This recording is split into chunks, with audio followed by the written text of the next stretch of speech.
Maliki affirms that some of the countries neighboring Iraq support the terrorists in their ferocious assault.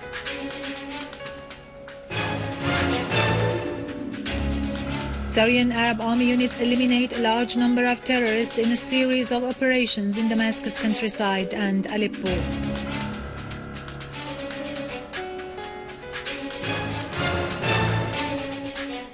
The Zionist enemy escalates its land and air aggression on Gaza and detains hundreds of Palestinians.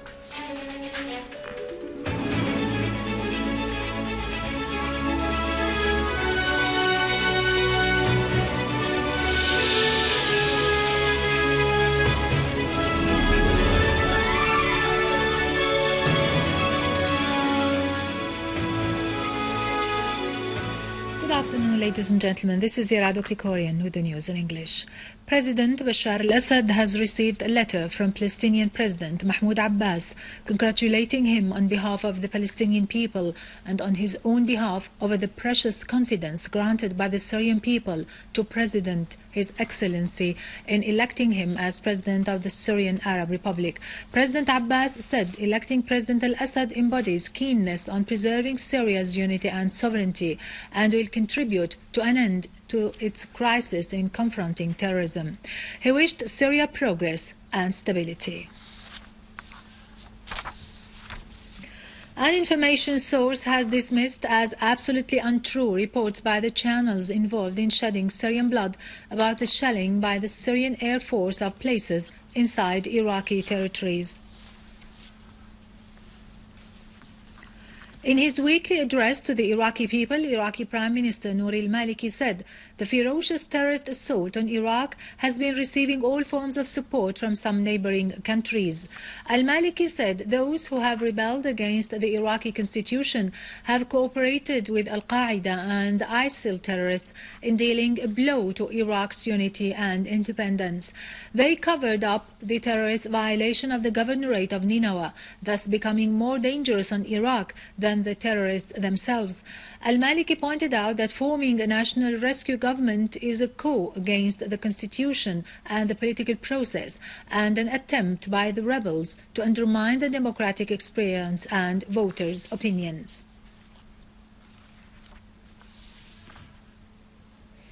Meanwhile, the Iraqi army has repelled an attack north of Beiji, confirming its full control of the oil refinery. On the other hand, the security forces in Babel have reportedly captured a cell belonging to the Islamic State of Iraq and Levant organization in Jarf al-Sakhr area. To express their support for the army in fighting the terrorists, the people of Ziqar Governorate formed military battalions comprising 1,600 volunteers to confront the terrorists and eliminate them.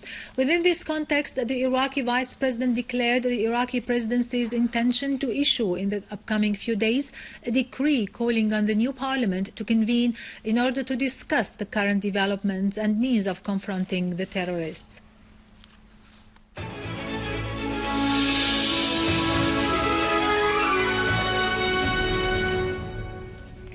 Units of the Syrian Arab army killed and wounded dozens of terrorists in Damascus countryside and destroyed their dens and hideouts. Syrian Arab army units targeted terrorist gatherings in Khan al-Sheikh, al-Husayniya farms, Mughar al-Mir and al-Darkhabiya in Damascus countryside, eliminating a number of terrorists and destroying their weaponry. Syrian Arab army unit also killed and injured a number of terrorists in Rasm al-Khawalid village in al-Qunaytira countryside, destroying their weapons and ammunition. In Aleppo, Syrian Arab army units killed and injured a number of terrorists in the old city, especially in Al-Marj, Bani Zayd and Al-Sakhur neighborhoods, and destroyed their weapons. Syrian Arab army units also destroyed terrorist gatherings in Kafar Hamra, Al-Layramun, Qast al-Mushut, Qadi Askar, Maysar Hritan, Kafar Da'il, Al-Shuwayhne, and the industrial area, killing and injuring a number of terrorists.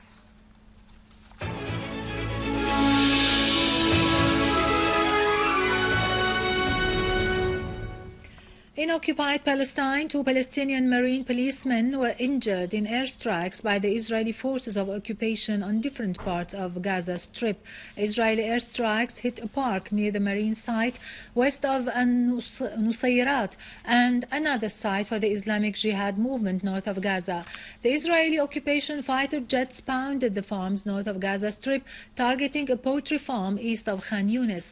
The Israeli airstrikes also targeted areas in Deir al-Balah in central Gaza Strip and the roundabout of At-Tawam northwest of Gaza.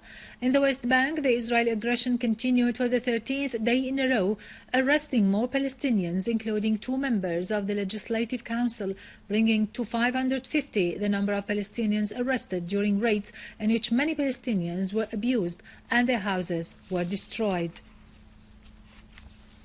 In Egypt, 2 citizens were injured in 4 blasts in the railway stations of Ghamra, Shubra al-Khayme and Al-Qubba Bridge in Cairo subway.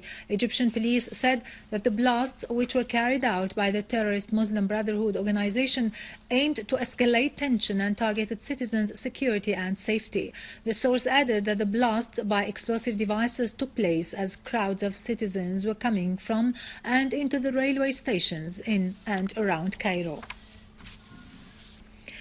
Now over to the latest business and market news, but after a short break. Stay tuned.